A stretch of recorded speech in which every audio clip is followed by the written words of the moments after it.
880-1058. Fax number 398-35900. Extension 102. Marketing Department 525-7892. Or click www.litefmjakarta.com. anytime, anywhere. Light FM, best slow hit station.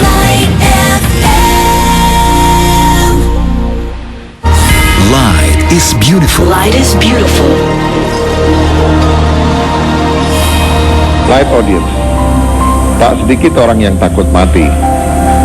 Padahal sebenarnya kematian adalah perjalanan naik kepada kehidupan yang lebih tinggi. Seperti kata Rumi, ketakutan akan kematian sebenarnya adalah ketakutan kepada diri sendiri, bukan kepada Tuhan dan siksaannya. Karena sesungguhnya apapun wujud ciptaannya, tak ada yang tidak bersumber pada cintanya yang tak terbatas kepada manusia. Kebahagiaan atau kesengsaraan kita sebenarnya kita tentukan sendiri.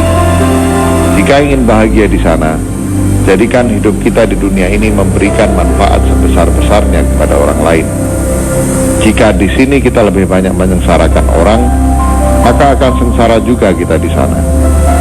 Bahkan sesungguhnya, berbuat baik kepada orang lain bukan hanya rumus untuk mendapatkan kebahagiaan dalam kehidupan setelah kehidupan dunia ini.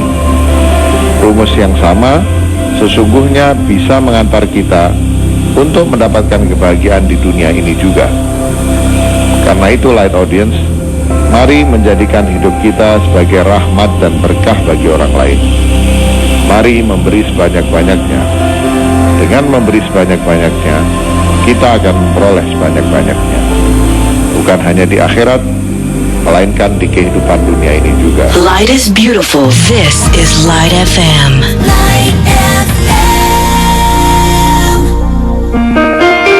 Berproses menuju kesejatian diri.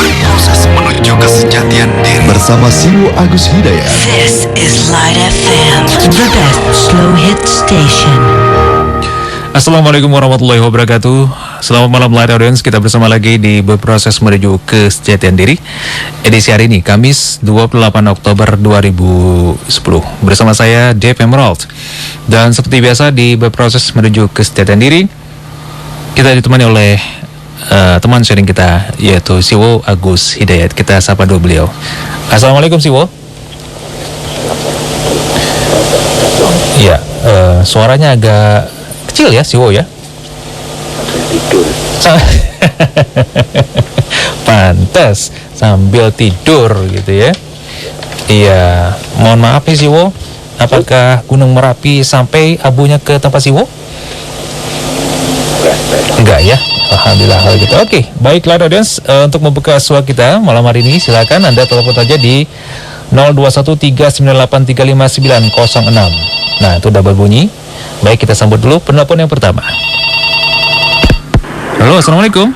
Waalaikumsalam warahmatullahi wabarakatuh. Iya, dengan Bapak Muhammad Abdu. Pak Abdul. Muhammad Abdu. Iya, Pak Muhammad Abdul di mana Pak? Saya di Tambun, Pak. Tambun, silakan Pak Muhammad Abdul.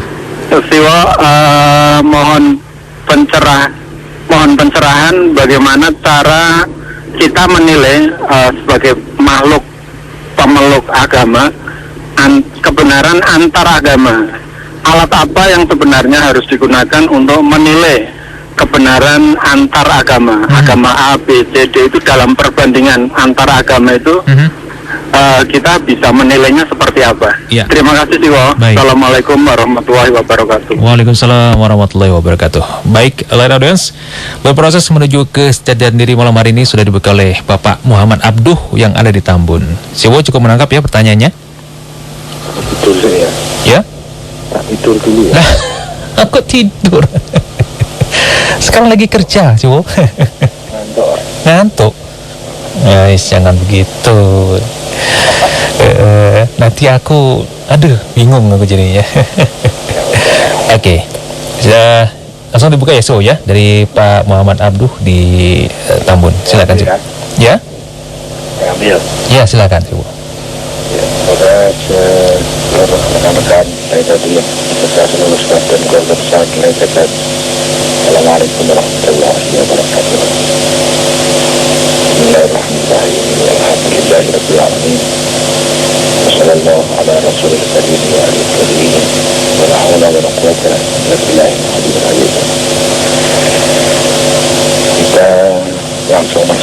sebelum masuk ya seperti biasa, saya sekedar teman sharing Anda. Apapun yang akan saya sharingkan juga sebatas apa yang saya pahami dan masih dalam rangka berproses, sehingga jangan diposisikan sebagai narasumber ataupun rujukan. Ambil sebagai teman sharing, kalau ada benarnya diambil, kalau ternyata tidak benar, buang aja. Jangan tergesa-gesa diterima, jangan tergesa-gesa ditolak. Sambil kita meningkatkan fokus tujuan, waspada niat, dan masing-masing konsentrasi kepada tugas kita. Saya punya tugas, antum semua, pendengar semua juga punya tugas. Ya, kita mulai dari topik pertama. Tadi Mas Muhammad Abduh di Tambun. Bagaimana cara menilai kebenaran antara agama?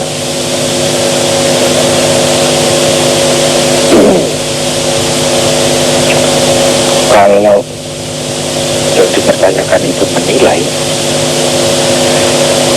untuk bisa menilai itu minimal kita harus sudah paham apa yang akan dinilai. Jadi objek apakah yang akan kita nilai itu kita harus paham. Kalau kita tidak paham, kita tidak boleh menilai. Kalau kita tidak paham dan menilai, itu namanya tergesa-gesa, atau kalimatnya ya kurang enaknya ngawur. Nggak paham kok menilai. Kemudian kedua, kalau kita sudah paham objek yang akan dinilai, kita harus menggunakan alat ukur penilaian yang sesuai, yang relevan. Ya, jadi sebelum menilai kita perlu tanya dulu, apakah saya paham, sudah memahami apa yang akan dinilai. Kemudian yang kedua, apakah saya sudah menggunakan alat ukur dalam menilai itu. Kemudian yang ketiga, kalau tadi itu alat-alatnya, yang ketiga adalah penilainya. Kalau kita ingin menilai, maka kita harus benar-benar duduk pada proporsi sebagai penilai. Kalau sebelum menilai kita sudah memihak salah satunya karena ini adalah antaragama, nah itu bukan menilai namanya, tapi menghakimi. Itu kalau menilai. Nah, kalau dikaitkan dengan menilai kebenaran antar agama, berarti alat ukurnya harus alat ukur kebenaran, bukan alat ukur kesenangan dirinya, bukan alat ukur keberpihakan kepada kelompoknya, bukan alat ukur yang lain, tapi alat ukur kebenaran. Kalau kita belum menyiapkan alat ukur kebenaran, ya nggak perlu menilai kebenaran, kan? Lebih baik dia abstain. Jadi terus yang mana kemudian? Bagaimana cara menilai? Itu terkait dengan saya sebagai yang melaksanakan penilaian, harus berdiri sebagai subjek yang proporsional dan harus menggunakan alat ukur sesuai yang dinilai, tentu pada saat kita memang sudah memahami apa yang akan kita nilai. Kalau saya tidak bisa berdiri secara proporsional, lebih baik saya tidak menilai. Saya bisa proporsional, tidak memihak, tetapi saya tidak siap dengan alat ukurnya, lebih baik tidak menilai. Saya bisa berusaha proporsional, saya sudah siap alat ukur untuk menilainya, tapi saya belum memahami subjek atau objek yang akan saya nilai, lebih baik tidak menilai. Jadi hal menilai itu memang tidak mudah, sangat tidak mudah. Ada yang menilai yang kita harus menilai Dan bahkan kita wajib menilai, itu menilai diri, bukan menilai orang lain, bukan menilai pihak lain. Karena kalau menilai diri, kita tahu persis data-data tentang diri kita dengan ukuran penilaian masing-masing seadanya. Ya kurang lebih seperti itu. Nah, itu yang bisa saya tanggapkan, bisa saya komentari terkait kepada pertanyaan bagaimana cara menilai. Ya kira-kira seperti itu. Kalau kita tidak siap dengan minimal 3 hal tadi, sebagai penilai yang proporsional, alat ukur penilaian jelas, cara menggunakan alat ukur itu juga benar, dan memahami objek yang dinilai. Kalau kita 3 hal itu tidak siap, lebih baik kita tidak menilai.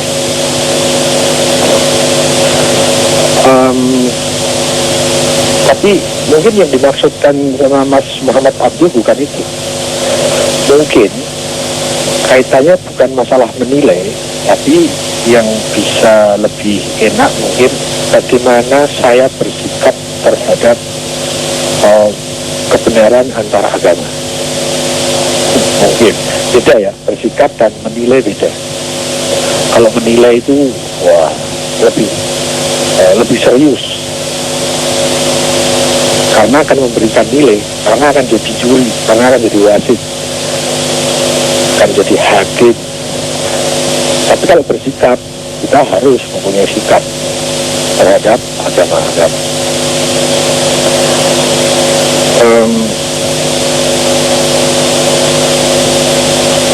Salah satu hal yang kita harus sikapkan terhadap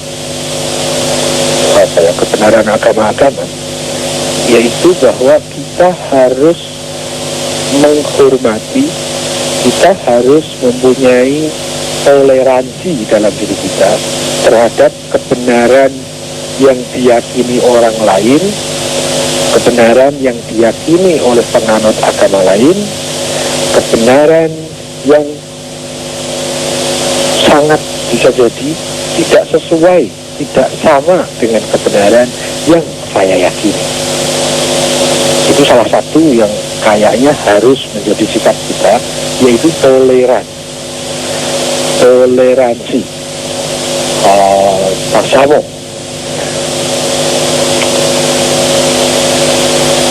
Ya, kita harus menghargai kalau ada orang lain punya kebenaran, keyakinan yang berbeda dengan kebenaran dan keyakinan saya.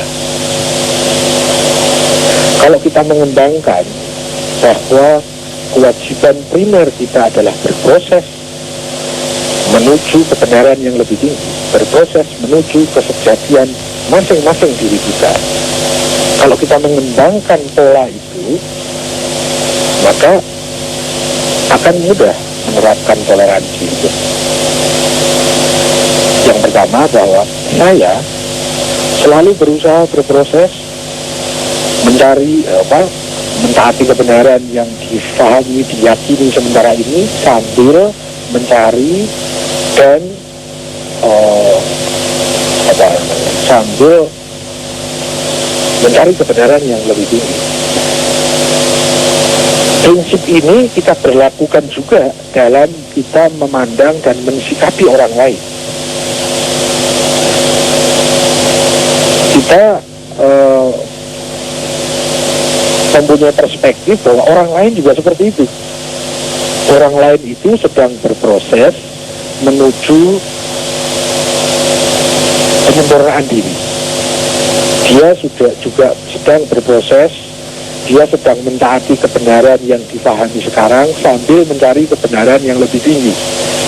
Nah, kalau saya menerapkan metode itu, maka kalau saya melihat, mendapati orang yang keyakinannya dan kebenaran yang diyakininya berbeda dengan kebenaran yang saya yakini sekarang ini, maka saya sangat bisa memaklumi dan memahaminya karena dia sedang berproses. Kalau dia juga memandang saya seperti itu, dia juga menghargai bahwa saya sedang berproses. Kalau sementara ini kebenaran dan keyakinan berbeda, tidak menjadi masalah. Jadi kalau pola sikap saling menyadari bahwa kita masing-masing sedang berproses, itu menjadi enak. Oh, kalau kita benar-benar terus konsisten berproses, nanti pasti ketemunya sama pada kebenaran yang hakiki. Kalau sekarang ini kan baru kebenaran relatif, kebenaran menurut saya, kebenaran menurut Anda, masih bisa berbeda. Pada saat kedua-duanya berproses, entah lambat atau cepat, akan ketemu pada kebenaran yang hakiki, dan kebenaran hakiki itu pasti sama. Nah, kalau kita mengembangkan cara berpikir seperti itu, ya, kita akan sangat dibantu, lebih mudah untuk bisa menghargai kebenaran orang lain, bisa menghargai keyakinan orang lain, bisa menghargai proses orang lain. Memang nanti yang menjadi kendala itu pada saat ketemu orang yang sudah tak lagi mau berproses, apalagi merasa sudah sampai, merasa paling benar, selain seperti ini salah misalnya. Nah, itu di situ ada kesulitan untuk saling menghormati dan saling tasamuh, saling toleransi. Itu akan kesulitan kalau salah satu pihak ada yang sudah main hakim. Sayalah yang paling benar. Kalau tidak seperti saya maka tidak benar. Ya, itu berarti dia sudah sampai itu. Dia sudah sampai kepada terminal kebenaran. Kalau saya pernah mengalami seperti itu, cuma karena terjebak saja, terjebak kepada egoisme diri saya, terjebak kepada egoisme kebenaran saya. Nah, setelah adanya proses-proses, sekarang ini tidak lagi berani untuk mengatakan ini loh yang benar, dan berani. Kebenaran yang saya pahami, yang saya yakini sementara ini, tetapi belum ada jaminan pasti benar. Ya, karena memang saya masih dalam berproses. Kurang lebih seperti itu. Satu lagi, mungkin yang dimaksudkan Mas Muhammad Abdul tadi bukan itu juga, tapi mungkin terkait dengan kebenaran agama-agama. Saya pernah mengucapkan kalimat bahwa semua agama benar.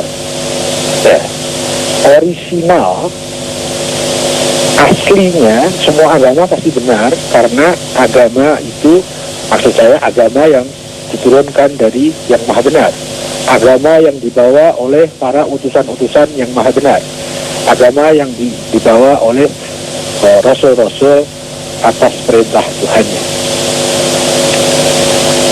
Semua agama yang pernah diajarkan kepada manusia, semua pasti benar, aslinya. Nah, kalau kemudian soal para pengikutnya memahaminya sudah berbeda dengan aslinya, itu masalah pengikutnya, bukan masalah agamanya. Ya, jadi agama itu semua benar. Kitab suci yang dari wahyu itu semua benar. Kemudian kalau para pengikutnya memahaminya tidak sesuai aslinya, ya itu kasus semua agama. Agama yang terdahulu, agama yang kemudian itu mempunyai kasus sejarah yang seperti itu, yang berbeda dari originalitasnya, berbeda dari aslinya. Ya begitulah kira-kira. Nah, bagaimana kita menilai tentang kebenaran antar agama? Nah, mungkin kita menilainya di situnya.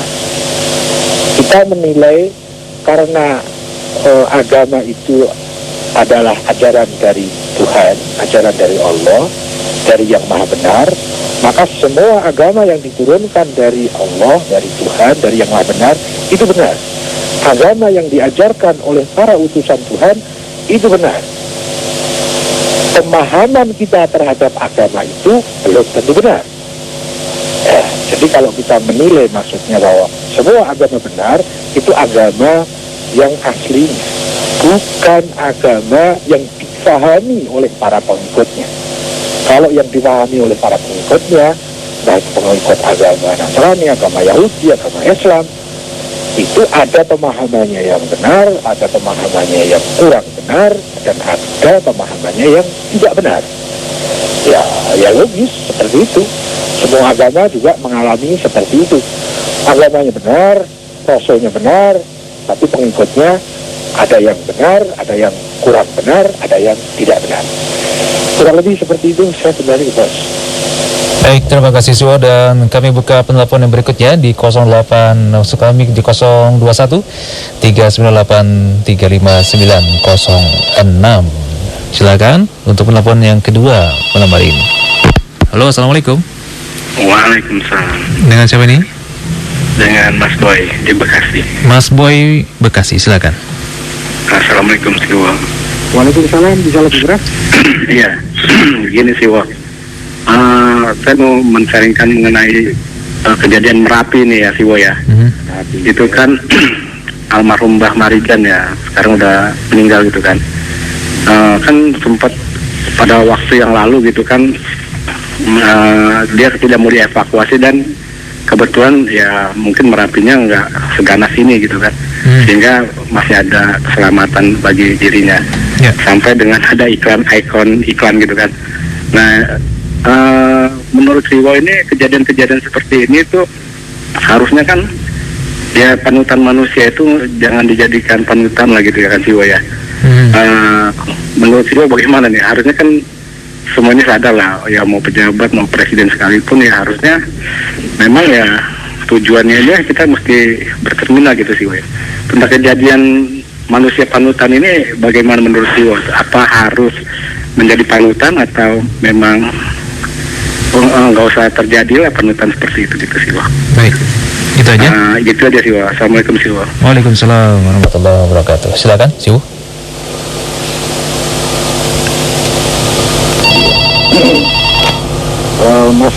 Mas Boy. Terima kasih. Cerita tentang Mbah Marijan mungkin kan ada sudah tahu kan ya, karena banyak yang merias itu di media. Nah, kalau yang diangkat tentang fenomena panutan, nah, kita harus definisikan dulu yang dimaksud panutan itu apa, kriterianya seperti apa, dan dianut atau tidak itu relevansinya apa gitu ya. Beda mungkin kalau contoh ya. Kalau panutan itu jelas sebuah posisi yang tidak main-main, namanya panutan. Kalau saya melihat dari kacamata saya ya, dengan segala latar belakang saya, dengan segala keterbatasan saya, seseorang untuk dijadikan panutan itu harus jelas ada perintahnya ya. Misalnya para rasul itu diturunkan, diutus itu untuk dijadikan sebagai teladan, untuk dijadikan sebagai panutan ya, karena ada perintahnya, perintah dari agama kalau tidak gitu ya, perintah dari wahyu. Tapi kalau tidak ada perintahnya kan mau jadikan panutan ya boleh, tidak juga boleh. Kalau baik kita contoh gitu kan, tapi bukan berarti panutan, karena panutan itu harus terjamin benarnya. Kalau tidak terjamin benarnya dijadikan panutan, wah, yang mengikutinya kan jadi repot kan. Jadi dibuktikan dulu jaminan benarnya apalagi ada melalui otoritas perintah dari Tuhan, perintah dari wahyu. Nah, baru kita tuduhkan sebagai panutan. Kita harus konsisten sebagai pengikut dan manut di bawah sang panutan. Itu yang saya pahami tentang panutan. Kalau tentang contoh, kalau memang di sana ada fenomena baik, fenomena positif, ada hal-hal positif, ya bagus deh kita contoh, kita tiru maksudnya. Tapi bukan harus dijadikan panutan kalau posisinya bukan panutan. Nah, kalau tentang panutan itu definisinya tidak jelas, jadi kacau. Ya, kalau yang kalau kriteria seseorang panutan itu juga tidak jelas, jadi kacau nanti. Karena yang mau dipanuti pun tidak jelas, gitu ya. Nah, ada satu fenomena, beliau tidak berkenan untuk turun, sementara yang lain sudah dievakuasi, mengungsi, turun dari daerah-daerah yang berbahaya. Kita mungkin memandangnya bisa berbeda-beda. Namun saya punya pandangan begini. Kalau masyarakat lain itu kan tidak terkait dengan tugas yang diemban. Sementara menurut berita-berita, menurut juga pengakuan-pengakuan dari almarhum Mbah Marijan, kan beliau itu di situ ditugasi oleh atasannya beliau. Nah, tapi masyarakat lain kan tidak. Kalau seseorang dia melaksanakan tugas dan dia konsisten dengan tugasnya, apapun yang terjadi pada dirinya, dia tetap pada garis penugasannya itu perlu dicontoh. Tentunya orang yang tidak mendapatkan tugas, orang lain, masyarakat banyak, tentu kita tidak bisa pandang seperti itu karena yang lain tidak punya tugas. Terlepas bagaimana skala, bagaimana sistem, dan bagaimana yang terkait dengan masalah penugasan itu, saya tidak masuk ke sana. Saya tidak masuk kepada detail penugasannya, tidak. Bagaimana sistem penugasan itu tidak ke sana. Tetapi kalau seseorang dengan kesadaran dia sedang melaksanakan tugas dan dia mau menerima resiko apapun, itu sesuatu yang sangat bagus. Itu perlu dicontoh. Saya tidak mengatakan dijadikan panutan, ya. Sangat berbeda antara panutan dan kita bisa ambil contoh dari kejadian-kejadian fenomena. Ya, sementara tanggapan saya seperti itu. Kalau seseorang sedang bertugas dan di dalam bertugas itu dia konsisten, dia disiplin dengan tugasnya, disiplin dengan rule, dengan janji yang dia emban, dengan segala risikonya, dan berani menanggung risiko itu perlu dicontoh itunya. Mari kita konsentrasi kepada tugas, gitu kan? Konsentrasikan kepada tugas. Sementara yang lain justru konsentrasi kepada hak-hak, kan? Hak saya begini, hak saya begitu, wah, dan seterusnya, sambil melupakan tugas. Nah, ini konsisten, konsentrasi terhadap tugasnya tanpa harus menuntut hak-haknya. Wah, ini kalau ini perlu dicontoh ininya. Bagaimana kita mengembangkan sikap kepribadian, konsentrasi terhadap tugas, dan menomorduakan hak-hak. Meskipun setelah melaksanakan tugas, kalau hak itu kita tidak terima, kita diperbolehkan, diizinkan untuk menuntut hak itu. Ya, tetapi yang banyak tersebar di masyarakat kita kan lebih dulu kepada konsentrasi penuntutan hak. Bila perlu yang banyak terjadi kita bisa lihat lah, dan hati-hati juga terhadap diri kita. Menuntut hak itu sambil kita lalai terhadap tugas-tugas kita. Ya, kurang lebih itu yang bisa saya lihat. Balik maning ning pos. Baik, terima kasih Simo. Dan kembali kami bekalan telepon untuk Anda malam hari ini di 0213983596. Assalamualaikum. Waalaikumsalam. Dengan siapa nih Pak? Marno. Pak Marno di mana nih? Di Kodamar. Silakan Pak Marno. Assalamualaikum Siwo. Iya, silakan langsung Pak Marno. Assalamualaikum Siwo. Waalaikumsalam. Saya dari Marno Siwo. Kangen Siwo. Ya, ini udah lama nih nggak tertib. Betul. Iya Siwo, tapi saya selalu mendengarkan acara Siwo. Iya. Begini Siwo, saya membaca buku Siwo ya. Buku itu begini. mengenai ajaran tauhid. Jadi orang yang mau menuju ke arah situ harus melaksanakan wirid yang diamalkan itu tidak bisa dipisahkan dengan lagu hidup. Tapi wirid saja tanpa lagu akan mengundang setan. Dan tak mungkin ada lagu tanpa didasari wirid yang benar. Ini bagaimana nih jabarannya Siwo? Terima kasih. Baik. Assalamualaikum Siwo. Waalaikumsalam warahmatullahi wabarakatuh. Pak Marno di Kodamar, silakan Siwo. Beliau tadi menceritakan tentang sebuah buku. Orang yang mau menuju kepada tauhid, menuju kepada Tuhan itu harus melalui wirid dan lagu. Wirid saja tanpa lagu ini juga tidak bisa. Lagu saja tanpa wirid juga tidak bisa. Nah ini tergantung kemudian definisi wirid itu apa dan definisi lagu itu apa. Ya kayaknya gitu Mas Marno. Karena wirid itu bisa dimaknai macam-macam dan bisa berbeda antara komunitas satu dengan komunitas lain. Kemudian lagu tentu maksudnya lagu yang terkait dengan wirid itu. Nah, jadi lagu ini seberapa pengertian, seberapa cakupannya itu sangat bergantung kepada wiridnya itu. Jadi di sini yang terpenting adalah untuk wiridnya itu. Nah,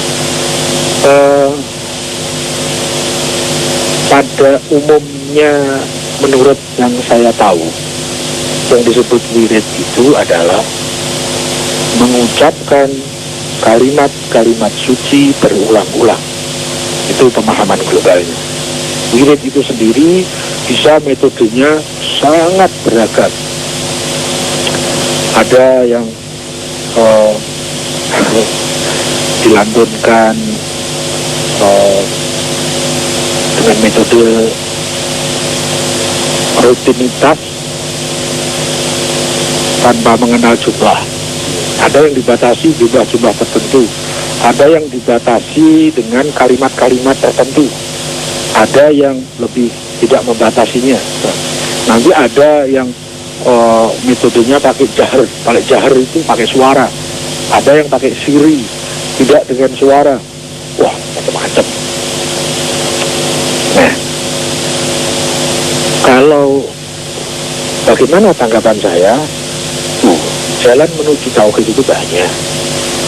Ya, antara lain bisa dengan tadi wirid dan lagu itu. Tapi apakah itu satu-satunya cara? Ya tidak. Banyak cara. Tapi kalau sepanjang yang saya tahu, secara global bisa dibagi dua. Cara untuk menuju tauhid, menuju ma'rifah kepada Allah, itu caranya bisa melalui cara-cara pendekatan mata fikir. Yang kedua bisa melalui pendekatan mata hati. Untuk bisa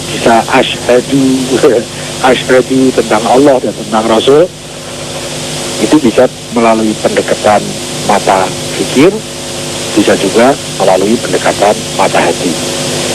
Yang ideal dua-duanya.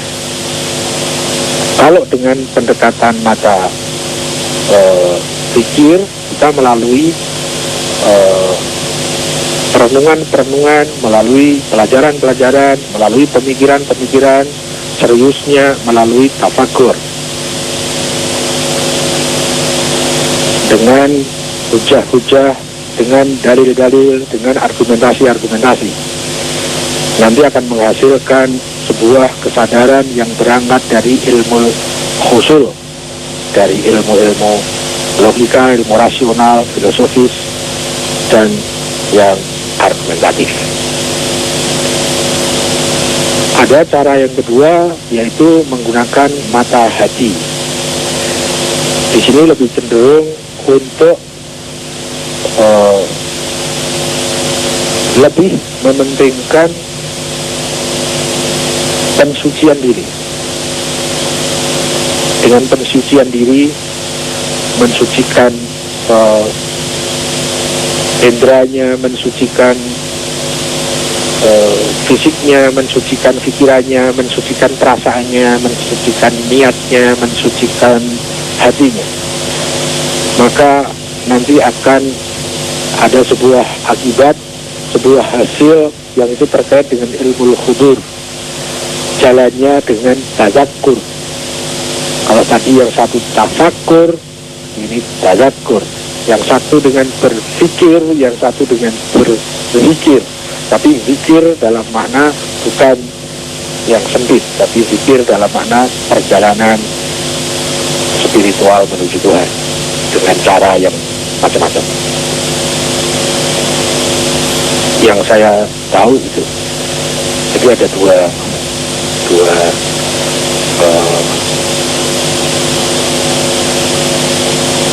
pemahaman global. Yang ideal kedua-duanya berjalan selaras antara ilmu khudur dan ilmu husul, antara kesadaran spiritual dan kesadaran rasionalnya bersamaan.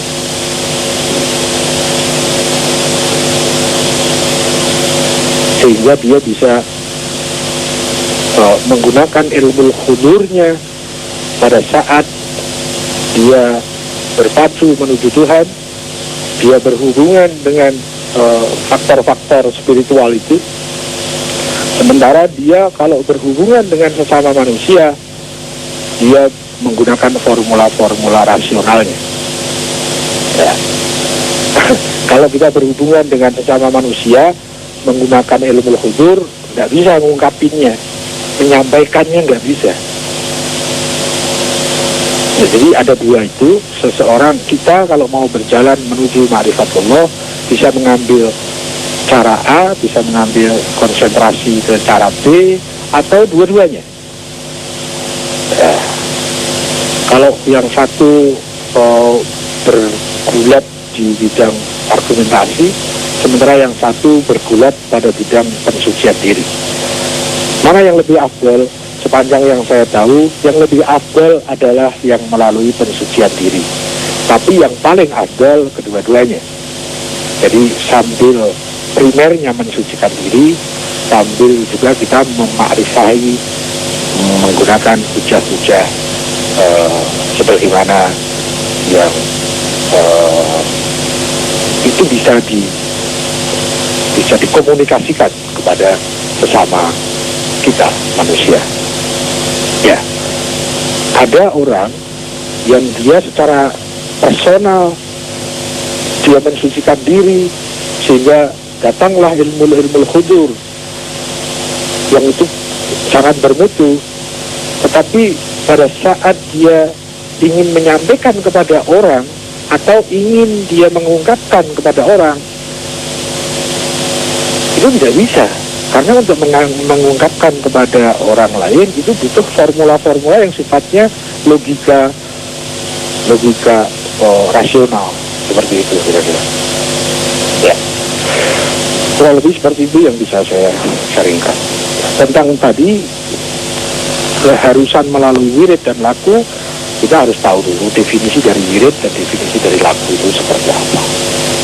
Ya, mungkin itu bisa masuk ke salah satu alternatif dengan mata pikir atau mata hati atau kedua-duanya.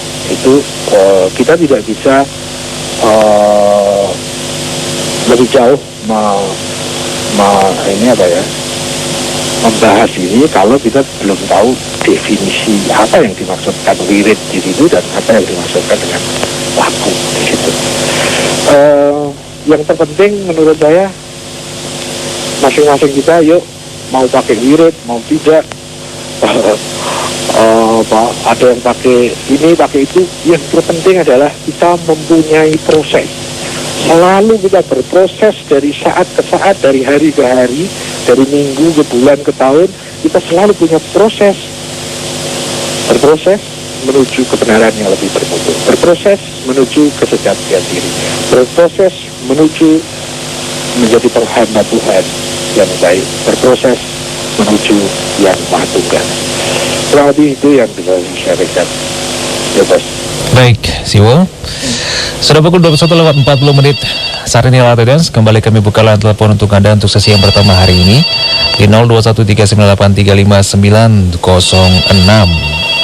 Halo, Assalamualaikum. Assalamualaikum. Waalaikumsalam, dengan siapa nih? Dengan Mas Narto, biasa Duren Sawit. Mas Narto Duren Sawit. Oke, Iya. silakan Mas. Terima kasih nih Mas Iwo. Setelah mengikuti ini, saya jadi bertambah ilmunya. Saya mau sharing lagi nih Siwo. Maaf, kebetulan saya dari suku Jawa. Itu kalau di kampung itu kan kalau mau ada acara kawinan atau bikin rumah, itu kan selalu memakai hari. Dan biasanya itu bertanya kepada yang istilahnya namanya juru kunci atau dukun kalau di daerah Jawa itu. Iya. Sampai mau pergi ke merantau ke Jakarta pun kadang-kadang harus ditentukan hari baik. Sampai berdagang pun begitu. Yang ingin saya tanyakan, bagaimana kita bersikap dan menyikapi? Itu pertanyaan yang pertama. Yang kedua, apakah dengan mendatangi juru kunci atau dukun itu kita termasuk orang yang musyrik? Terus yang ketiga, apakah Allah ridho dengan perbuatan kita itu dengan mempercayai dukun itu maksudnya? Iya. Terima kasih. Terima kasih Mas Narto. Iya, itu tadi Siwo. Halo, Ya. bisa dibantu? Oke. Jadi Mas Narto ini bercerita bahwa kebetulan dia adalah dari suku Jawa, yang kalau dalam suku Jawa itu suka ada sesuatu, ingin melakukan sesuatu tuh hitungannya hari. Nah, misalnya katakanlah mau pindah rumah harus lihat harinya, bahkan mau dari Jawa pindah ke Jakarta juga harus lihat harinya, kemudian mendatangi juru kunci atau dukun. Nah, pertanyaannya adalah bagaimana dia bersikap dan menyikapi hal itu. Kemudian apakah mendatangi juru kunci atau dukun tersebut hitungannya musyrik? Kemudian apakah Allah ridho dengan hal itu, yaitu mendatangi juru kunci dan dukun tersebut? Silakan Siwo. Ya. Ya. Terima kasih bantuannya. Moga tidur lagi. Ya, terima kasih Siwo. Mas tadi belum saya. Terima kasih. Ini terkait masalah hitungan hari. Ya, sepanjang yang saya tahu ya, jangan tergesa-gesa diterima, jangan tergesa-gesa ditolak. Bahwa semua itu ada hitungannya. Apapun itu ada kadarnya, ada ukurannya, dan ada hitung-hitungannya. Bagi orang yang memang piawai di dalamnya, tidak ada masalah itu memakai hitung-hitungan begitu.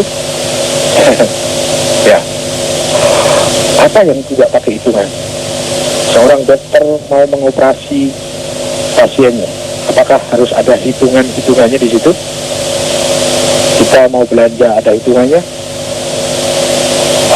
Kalau saya keluar sore, apakah ada di situ hitungan sehingga berbeda dibandingkan kalau saya keluar malam? Masing-masing ada hitungannya. Nah, bagi orang yang memang memahami karakter-karakter, hukum-hukum yang terkait dengan hitungan-hitungan tentang terkait dengan hari dan sebagainya, iyalah tidak ada problem, gitu ya. Menurut saya itu logis-logis saja. Cuma masalahnya begini. Yang pertama, kalau saya tidak tahu, dijelaskan pun juga tidak tahu, ini yang terjadi pada saya ya. Jadi kalau ada hitung-hitungan hari itu, saya dijelaskan juga tidak tahu, tidak bisa memahami penjelasannya gitu. Ya, bagaimana saya bisa yakin saya paham saja enggak? Tetapi saya tidak menilai mereka yang kalau memang itu dia membidanginya, ya monggo. Tapi kalau hanya sekedar ikut-ikutan tanpa memahaminya, jangan deh. Jadi sikap saya netral. Kalau saya tidak paham, bagaimana saya bisa menerima? Mau paham juga enggak. Ya. Tapi apakah berarti saya harus menyalahkan mereka? Tidak. Karena saya tidak memahami masalahnya. Bagaimana saya bisa menyalahkan sesuatu yang saya tidak paham? Nah, lebih baik abstain. Dalam hal yang kita tidak tahu itu maksudnya seperti saya ini gitu, diam itu lebih baik, diam lebih selamat. Jadi kalau tadi bagaimana saya harus mensikapi, itu diam aja, nggak ngerti masalahnya kok. Kalau memang seperti saya lah ya. Nah, kalau kemudian Mas Narto itu memahami hal-hal di situ, di mana sisi yang benarnya atau di mana sisi yang tidak benarnya, ya monggo, boleh kemudian untuk misalnya mengeluarkan pendapat dan sebagainya. Tetapi kalau tidak memahami masalahnya, ya lebih baik diam lah. Atau kita belajar dulu, setelah kita memahaminya baru kita mengeluarkan pendapat. Nah, tapi sekarang ini di zaman demokrasi ini kayaknya kan dipompa untuk berpendapat meskipun tidak memahami masalahnya. Itu sudah menjadi budaya, namanya budaya komentar. Ngeri akibat dari budaya komentar. Sementara budaya klarifikasi hampir mati. Budaya komentar menjamur di mana-mana. Orang yang tidak paham masalahnya pun ikut komentar. Itu ngeri. Gitu ya. Itu yang pastinya tidak ada masalah pun akhirnya ada jadi masalah. Bagaimana mensikapi itu? Itulah yang terjadi pada saya. Sikap saya apa? Diam. Tidak punya pendapat karena tidak tahu. Meskipun secara global pasti setiap sesuatu itu ada hitung-hitungannya, ada kadar-kadarnya, ada hukum-hukum yang melingkupi masing-masingnya. Cuma sayangnya dalam hal itu saya tidak tahu. Tapi nggak sayang juga kok, nggak tahu juga nggak apa-apa kok.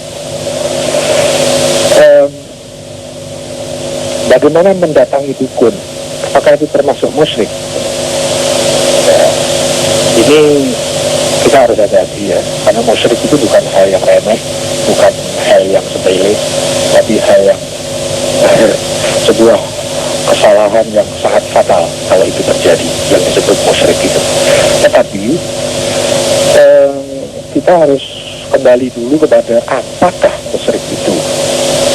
Kalau kita meleset dalam mendefinisikan ini, maka semua pemahaman kita yang kita kaitkan dengan ini musyrik atau tidak, semua akan ikut meleset. Saya mengalami itu cukup lama, dan akhirnya saya harus kembali dulu kepada apa sih pengertian yang disebut dengan musyrik itu. Secara global, musyrik adalah orang yang dia menuhankan Allah, tetapi dia mendudukkan selain Allah juga sebagai Tuhan. Jadi orang musyrik itu bukan orang yang tidak bertuhan. Orang musyrik itu justru orang yang bertuhan. Kalau dia tidak bertuhan, tidak bisa disebut musyrik. Ya, jadi musyrik itu membanyakkan Tuhan, mensekutukan Tuhan, mensyarikatkan Tuhan. Tuhan itu tunggal. Tuhan itu satu yang bukan bilangan, satu yang tidak bisa dipecah, satu yang bukan kesatuan. Tuhan. Nah, kalau kita mempunyai sebuah kesimpulan, pemikiran, sebuah pandangan, sebuah keyakinan yang mendudukkan sesuatu selain Tuhan pada posisi ketuhanan, itu yang disebut musyrik.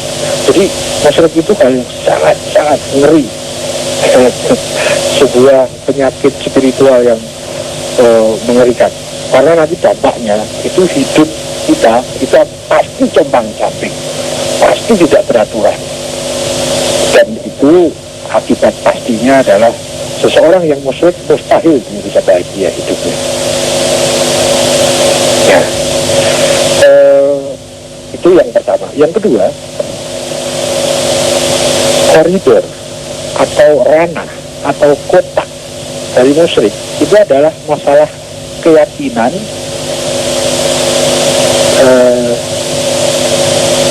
ya itu saja, itu masalah keyakinan. Jadi bukan terkait dengan benda-benda atau kejadian-kejadian yang terjadi atau benda-benda yang ada, bukan. Tidak terkait dengan itu dukun, itu gunung, itu apa, ya tidak terkait di situ. Jadi musyrik itu murni urusan keyakinan seseorang, tidak terkait dengan apa-apa.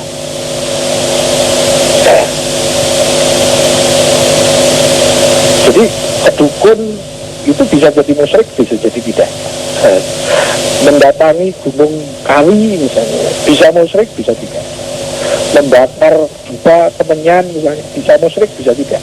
Karena bukan itu, musyrik itu bukan di itu-itunya, tetapi ada dalam diri seseorang yang terkait dengan keyakinan seseorang. Nah, untuk menjadi lebih mudah, saya menggunakan istilah begini. Yang harus menjadi sesuatu yang mandiri itu hanya satu-satunya Tuhan. Selain Tuhan itu dia bergantung kepada selain dirinya. Misalnya saya ini untuk makan saja ketergantungannya luar biasa, bergantung kepada tukang tanam padi, bergantung kepada tukang seleb, bergantung kepada penjual beras, bergantung kepada uang untuk membeli beras, bergantung kepada istri saya yang masak, bergantung banyak ketergantungan sekedar untuk makan sesuap nasi. Ya, itu berarti ada bentuk ketergantungan. Nah, siapa yang tidak bergantung? Itulah Tuhan. Siapakah yang mandiri? Itulah Tuhan. Satu-satunya yang mandiri adalah Tuhan. Nah, kalau kita memandirikan sesuatu sambil kita memandirikan Tuhan, nah di situ ada unsur kesyirikan. Contoh kecil, kalau saya punya dokter pribadi, sudahlah pokoknya sehat dan tidak sehatnya saya, sakit dan sehatnya saya, itu ada pada dia deh. Jadi sang dokter lah yang menentukan secara mandiri saya ini sehat atau sakit. Nah, itu contoh. Nah, kalau terkait dengan dukun nanti, apakah dukun itu diyakini sebagai sosok yang mandiri atau tidak? Pada keyakinan seseorang, keyakinan kita. Kalau kita mempunyai keyakinan yang dia itu mandiri, selain kemandirian Tuhan, meskipun kita tidak usah ke dukun juga kita sudah musyrik. Meskipun sekedar kepada obat sakit kepala misalnya, wah itu obat sakit kepala itu punya kekuatan. Dalam keyakinan kita bilang bahwa kekuatan ini menentukan mandiri ya terhadap sembuhnya pusing saya. Nah, hati-hati menempatkan sesuatu sebagai sesuatu yang mandiri, hati-hati. Karena kemandirian itu hanya hak Allah. Ini kita bicara pakai perspektif tauhid ya. Jadi mandiri di sini perspektif tauhid. Bukan mandiri itu berarti misalnya kalau anak-anak kita kecil sudah bisa mandi sendiri, bisa bangun tidur sendiri, itu disebut mandiri. Bukan itu. Ini bukan istilah sosial, tapi istilah tauhid. Ya, bukan mandiri yang itu orang sudah bisa bekerja menghasilkan uang sendiri, bisa membiayai hidupnya sendiri, maka dia mandiri. Bukan itu. Itu bahasa sosial. Ya, bahasa masyarakat. Yang saya maksudkan mandiri di sini adalah bahasa tauhid, yaitu kemandirian yang sama sekali kalau sesuatu disebut mandiri itu tidak bergantung kepada selain dirinya. Dan itu satu-satunya hanya ada pada yang sempurna, ada pada Tuhan. Selain Tuhan semua bergantung, paling tidak keberadaan dirinya bergantung kepada yang mengadakan, dan seterusnya. Nah, dan seterusnya. Jadi itu yang mungkin lebih saya garis bawahi tentang definisi musyrik itu. Kalau kita mendefinisikan musyrik seperti itu, musyrik itu menjadi sesuatu yang sangat mengerikan, tetapi juga itu terkait tidak terhadap apa-apa yang di luar diri kita, tapi terkait kepada sesuatu yang ada dalam diri kita. Ya, ada dua orang yang mendatangi dukun, yang satu bisa musyrik, yang satu tidak. Ada dua orang yang ke Gunung Kawi misalnya, yang satu bisa musyrik, yang satu bisa tidak, tergantung kepada kondisi keyakinan dalam dirinya. Itu yang saya bisa sharingkan. Kembali ke bos. Ya, Siwo, waktu kita tinggal 5 menit lagi, live audience, silakan. Satu orang lagi. Nah, itu dia. Halo, assalamualaikum. Terputus. Silakan, satu orang lagi kita terima di 021398 35906. Halo, assalamualaikum. Waalaikumsalam, Pak. Ya, dengan siapa nih, Pak? Dengan Abdul Razak, Pak. Pak Abdul Razak gimana nih? Di Tebet. Tebet, silakan, Pak Abdul Razak. Saya mau nanya nih, Assalamualaikum. Waalaikumsalam warahmatullahi wabarakatuh. Ya. Saya minta disaringkan tentang perjalanan roh, Siwo. Jadi ketika orang itu mati, dan matinya orang tersebut sudah berproses atau sudah sampai pada Tuhan, itu perjalanan rohnya bagaimana? Ya. Terus yang belum sampai proses menuju kepada Tuhan, proses rohnya itu bagaimana? Terus yang satu lagi, mohon disaringkan tentang reinkarnasi, Siwo. Reinkarnasi. Terima kasih, Siwo. Assalamualaikum warahmatullahi wabarakatuh. Waalaikumsalam warahmatullahi wabarakatuh. Cukup nangkap ya.